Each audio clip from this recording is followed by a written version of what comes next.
सभी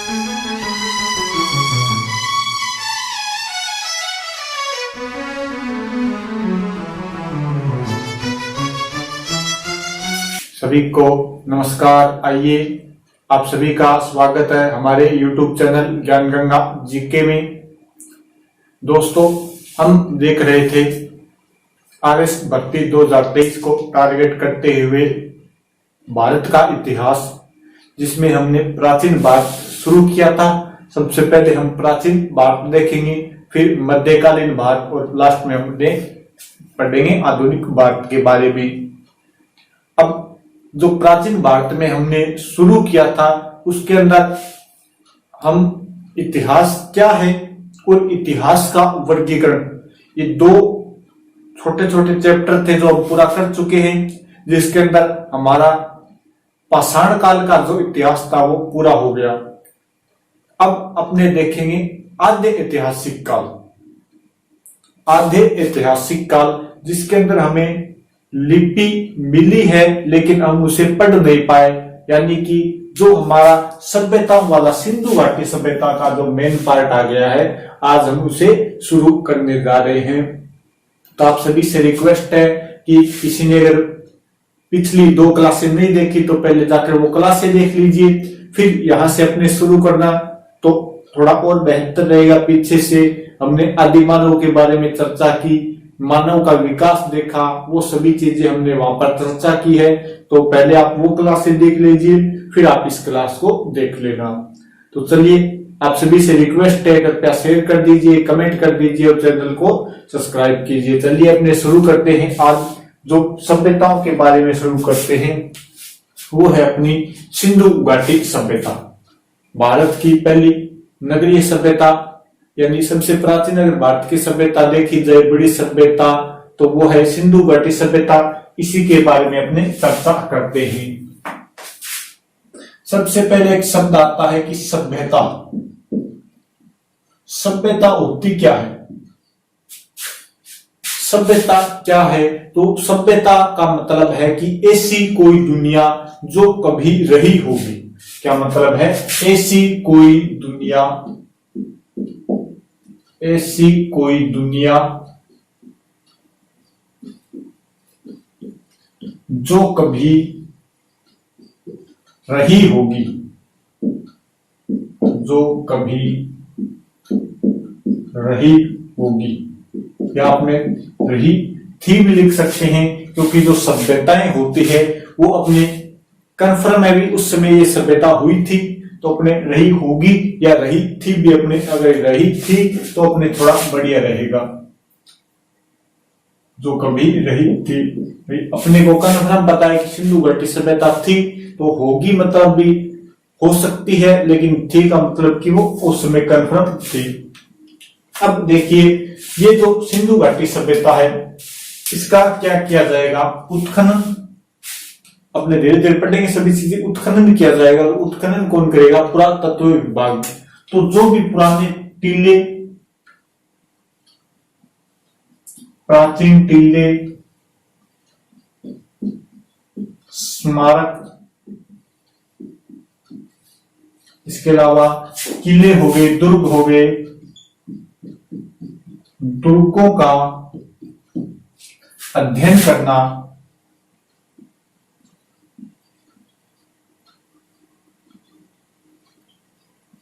तथा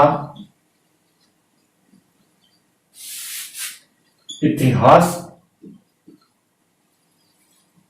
का सर्वेक्षण करना,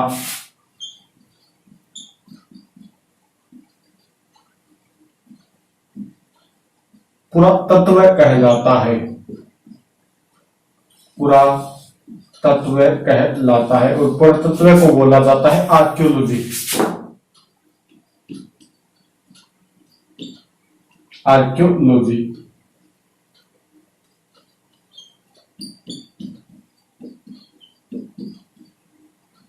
आर्कियोलॉजी कहलाता है।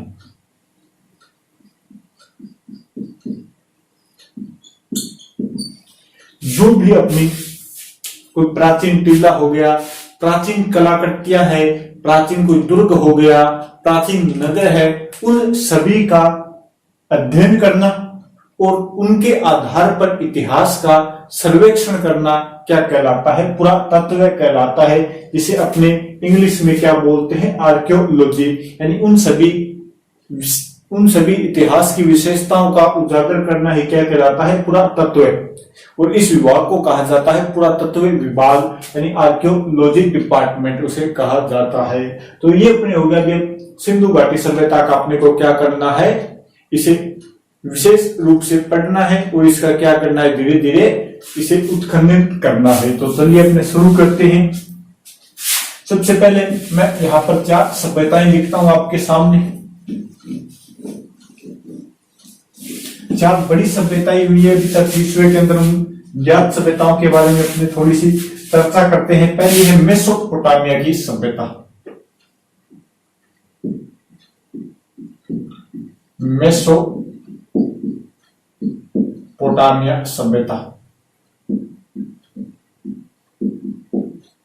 ये जो मेसोपोटामिया सभ्यता है, ये किस नदी के किनारे थी? यानी कि जितनी भी अपनी सभ्यताएं होगी वो किसी न किसी नदी के किनारे होगी।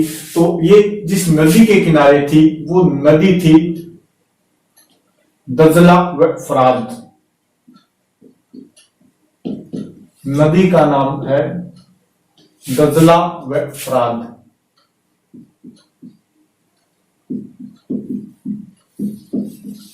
मेसोपोटामिया सभ्यता किस नदी के किनारे है? दजला व फरात या फरात नदी के किनारे है। ये कहां पर स्थित थी? तो ये अपने ईरान इराक वाले क्षेत्र के अंदर, वर्तमान में जो ईरान इराक है वहां पर ये सभ्यता स्थित थी। ये जो सभ्यता है ये सबसे प्राचीन सभ्यता मानी जाती है। सबसे प्राचीन सभ्यता मानी जाती है। मानी जाती है यानी वर्तमान में अपने ये कन्फर्म नहीं कह सकते कि यही है, क्योंकि सिंधु घाटी सभ्यता के भी कुछ स्थल मिले हैं जो इससे भी प्राचीन है, ये इसके समकालीन है। तो अपने मान रहे हैं कि प्राचीन है। हो सकता है कि आगे आने वाले समय में पता चले कि सिंधु घाटी सभ्यता सबसे प्राचीन थी, उसके ऊपर भी अपने रिसर्च चल रही है, तो इसे सबसे प्राचीन सभ्यता माना जाता है। नंबर 2 पर है मिस्र की सभ्यता।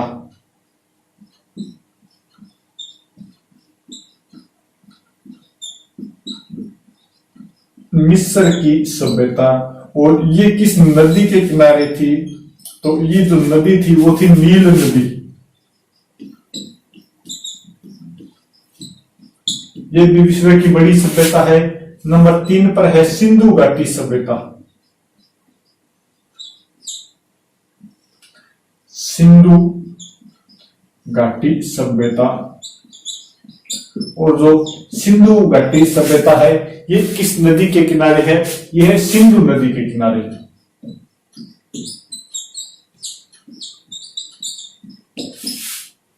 और एक है चीन की सभ्यता।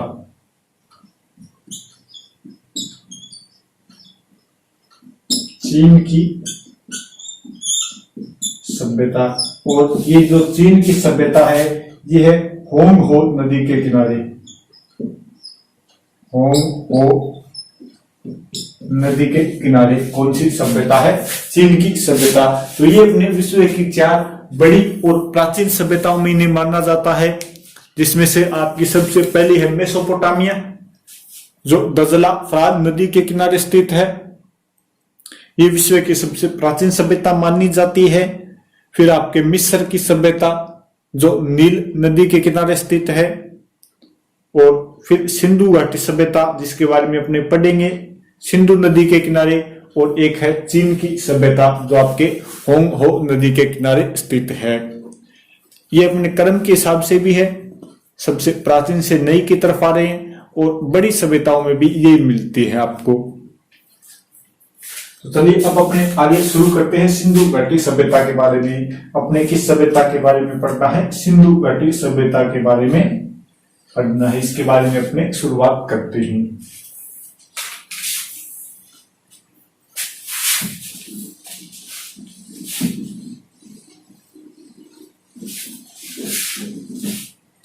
अपने को पढ़ना है सिंधु घाटी सभ्यता के बारे में।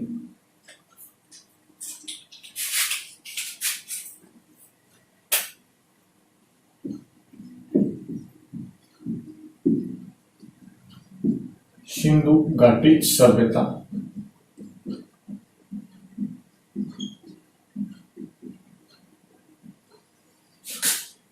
ये जो सिंधु घाटी सभ्यता है, सबसे पहले तो देखते हैं इसके उपनाम, इसे और किस अन्य नाम से जाना जाता है।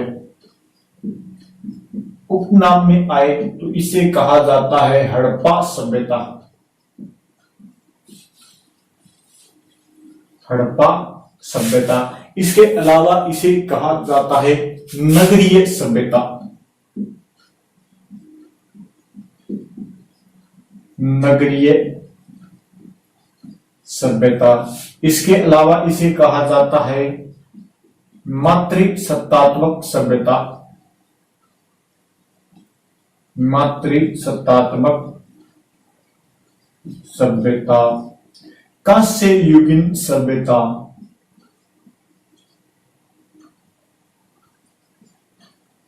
कांस्य युगीन सभ्यता।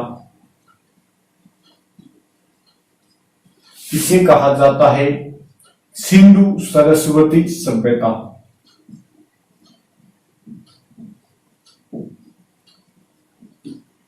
सिंधु सरस्वती सभ्यता। ये जो सभ्यता है, ये सभी सभ्यता एक ही सभ्यता के नाम है, चाहे उसे सिंधु घाटी सभ्यता कह दो, चाहे उसे हड़प्पा सभ्यता कह दो, चाहे नगरीय सभ्यता कह दो, चाहे मात्र सत्तात्मक, या आप उसे कांस्य युगीन या सिंधु सरस्वती सभ्यता भी कह सकते हैं। अब किसी भी चीज के अलग अलग नाम होते हैं तो उसका कोई न कोई कारण होता है। तो सिंधु घाटी सभ्यता है, इसका जो हड़प्पा नाम क्यों पड़ा, क्योंकि सिंधु घाटी का पहला उत्खनित स्थान, पहला खोजा गया स्थान वो कौन सा स्थान था, हड़प्पा। और सबसे पहले हड़प्पा को खोजा था और हड़प्पा का क्या किया था, उत्खनन शुरू किया था सबसे पहले। इसके बाद में है नगरीय सभ्यता। नगरीय सभ्यता इसलिए कहा जाता है कि विश्व के अंदर कहीं भी अगर पक्के नगर मिले थे, शहर मिले थे, नगर पालिका नियुक्त की गई थी, तो वो कहां पर की गई थी, आपके सिंधु घाटी सभ्यता के अंदर। तो इसे कहा जाता है नगरीय सभ्यता, क्योंकि यहां से जितने भी अपने मकान मिलते हैं या गांव शहर मिलते हैं, वो सभी क्या है, पक्के हैं, वर्तमान शहरों की तरह पक्के हैं। अच्छी तरह से उनके अंदर पानी की व्यवस्था की गई है, तो अपने मानते हैं कि क्या होंगे, वो उस समय के शहर रहे होंगे, नगर रहे होंगे। तो ये विश्व की पहली नगरीय सभ्यता होगी। फिर मातृसत्तात्मक सभ्यता, इस सभ्यता के अंदर अपने को जितनी भी मूर्तियां मिली है, उसमें अधिकांश मूर्तियां किसकी है, महिलाओं की है। अधिकांश मूर्तियां किसकी है, महिलाओं की। तो अपने अनुमान लगाते हैं कि उस समय महिलाओं की ज्यादा चलती होगी। वर्तमान में अपने पितृसत्तात्मक है, लेकिन उस समय महिलाओं की ज्यादा चलती होगी, तो क्या हो गया, वो मातृसत्तात्मक हो गई। कांस्य युगीन सभ्यता, मानव द्वारा खोजी गई पहली धातु थी तांबा, जो हमने पिछली क्लास में चर्चा की थी। जब तांबे के अंदर क्या मिला दिया जाए कि कांसा बनेगा, क्योंकि जो तांबा होता है वो थोड़ा नरम होता है, उसे कठोर बनाने के लिए उसमें कुछ मिलाया जाएगा, तो तांबे में मिलाया जाएगा तांबा प्लस टिन, फिर आपके क्या बन जाएगा, कांसा। तांबा प्लस टिन मिलाएंगे तो उसमें क्या बन जाएगा, कांसा। तो उस समय कांस्य का प्रयोग किया गया था। जो भी अपने को उपकरण मिलते हैं वो किसके मिलेंगे, कांस्य के मिलते हैं। और सिंधु सरस्वती सभ्यता, क्योंकि सिंधु नदी की एक सहायक नदी है सरस्वती, तो इसका नाम जोड़ दिया है सिंधु सरस्वती सभ्यता। ये इसके उपनाम है हड़प्पा सभ्यता, पहला खोजा गया नगर है। नगरीय सभ्यता, मातृसत्तात्मक, कांस्य युगीन और सिंधु सरस्वती और सिंधु घाटी सभ्यता सभी एक ही सभ्यता के नाम है। अब इसके बाद में देखते हैं कि ये जो सिंधु घाटी सभ्यता है, इसकी सबसे पहले कौन चर्चा करता है, सबसे पहले कौन बताता है कि यहाँ पर कोई भी सभ्यता हो सकती है। तो बात है 1826 की। 1826 ईस्वी की। एक व्यक्ति था जिसका नाम था चार्ल्स मेसन। Charles mason. इस चार्ल्स मेसन ने सबसे पहले बताया कि यहां पर क्या हो सकती है, कोई सभ्यता हो सकती है। यानी सर्वप्रथम चार्ल्स मेसन ने हड़प्पा की क्या की थी, यात्रा। सर्वप्रथम हड़प्पा की यात्रा की। सर्वप्रथम हड़प्पा की यात्रा की।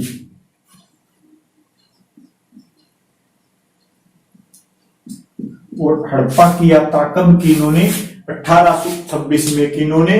चार्ल्स मेसन ने सर्वप्रथम 1826 में हड़प्पा की क्या की, यात्रा की। और इन्होंने कहा भी मेरे को लगता है कि यहाँ पर क्या होनी चाहिए, कोई न कोई सभ्यता रही होगी, यहाँ पर कोई प्राचीन नगर होगा जो वर्तमान में ध्वस्त हो चुका है और मिट्टी के अंदर दबा होगा। इस बात का जिक्र इन्होंने किया था 1842 के अंदर।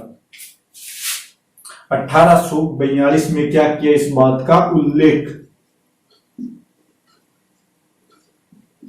उल्लेख किया था इन्होंने 1842 के अंदर। और 1842 में एक लेख छपा था जिसका नाम था नैरेटिव ऑफ जर्नीज।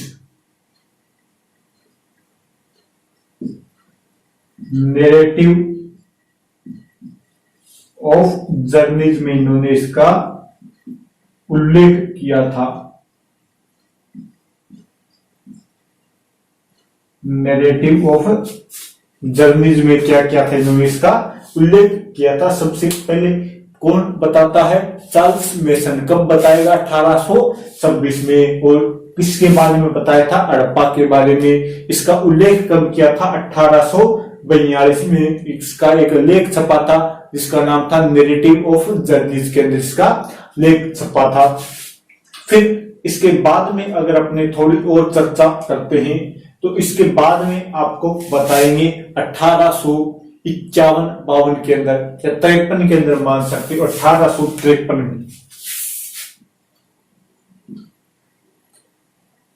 1853 ईस्वी में एक व्यक्ति है जिसका नाम है अलेक्जेंडर कनिंघम।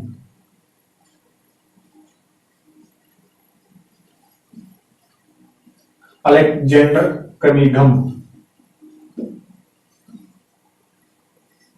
इन्होंने 1853 के अंदर क्या किया, हड़प्पा सभ्यता का सर्वे किया। जो हड़प्पा नगर था पाकिस्तान के अंदर आता है वर्तमान में, उसका क्या किया था, सर्वे। 1853 में इन्होंने क्या किया, हड़प्पा का सर्वे किया।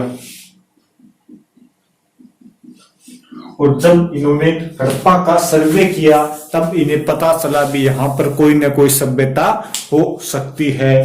तो सबसे पहले बताता कौन है, या सबसे पहले किसने हड़प्पा का यात्रा की, तो वो चार्ल्स मेसन ने 1826 में। 42 में इसका उल्लेख करते हैं। इसके बाद में 1853 में अलेक्जेंडर कनिंघम इस सभ्यता का क्या करते हैं, सर्वे करते हैं कि यहाँ पर कोई न कोई सभ्यता तो हो सकती है। इसका उन्होंने सर्वे किया, जाकर इन्होंने देखा इसके बारे में। और जब इन्होंने इसके बारे में थोड़ा देखा, चर्चा की, तब इन्हें पता चला भी यहाँ पर कुछ न कुछ तो है, कोई न कोई गड़बड़ तो यहाँ पर है, कुछ न कुछ तो यहाँ पर मिलेगा।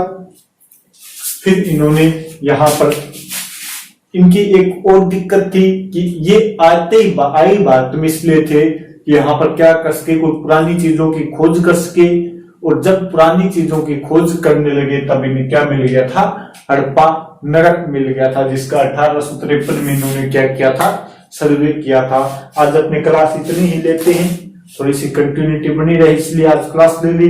बाकी अपने क्लास कल से फिर रेगुलर क्लास आएगी। तो आप सभी से रिक्वेस्ट है, कृपया शेयर कर दीजिए और जितना करवाया है उतना साथ साथ करते रहिए। चैनल को सब्सक्राइब कर दीजिए। Okay, thank you, bye. और सभी को जय हिंद, जय भारत।